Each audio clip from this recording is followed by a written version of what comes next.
What do you make of the data points that we're seeing? Does it convince you that the economy is on a firmer footing and improving?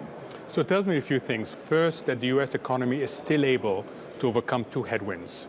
One, from weaker global growth, and two, from financial instability that we've had recently.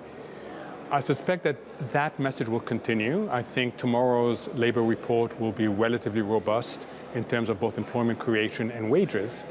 And for the next few months, the US is going to be able to continue not at liftoff, not at escape velocity, but as a steady 2 to 2.5%.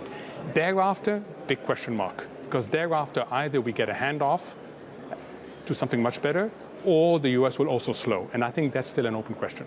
The markets have tried to move to reprice the likelihood of another 3 rate moves this year. How close do you think the current market view is to the reality of the Fed view? So I think that the market has moved too far. I think this is a Fed that will look for every opportunity to hike at least a couple of times. The markets have revised their expectations of this. I think the markets have gone a little bit too far. I think the Fed will be encouraged by continued strength, particularly in the labor market. And the Fed is also worried about the collateral damage of staying too low for too long. And the markets haven't realized that they both pushed and pulled into doing something this year.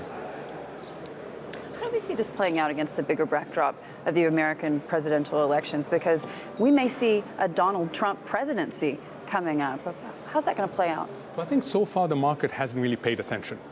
The markets, they're waiting to see what comes out, and really hasn't paid attention either to the Republican side or the Democratic side. And I think come the summit, this will change. And it will make a difference as to who emerges. It will make a difference as to what the plans are and how comprehensive they are.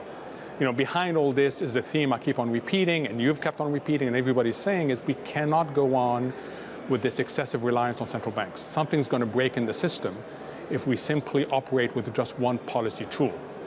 And I think that it will be very important to see whether the presidential candidates get it or not.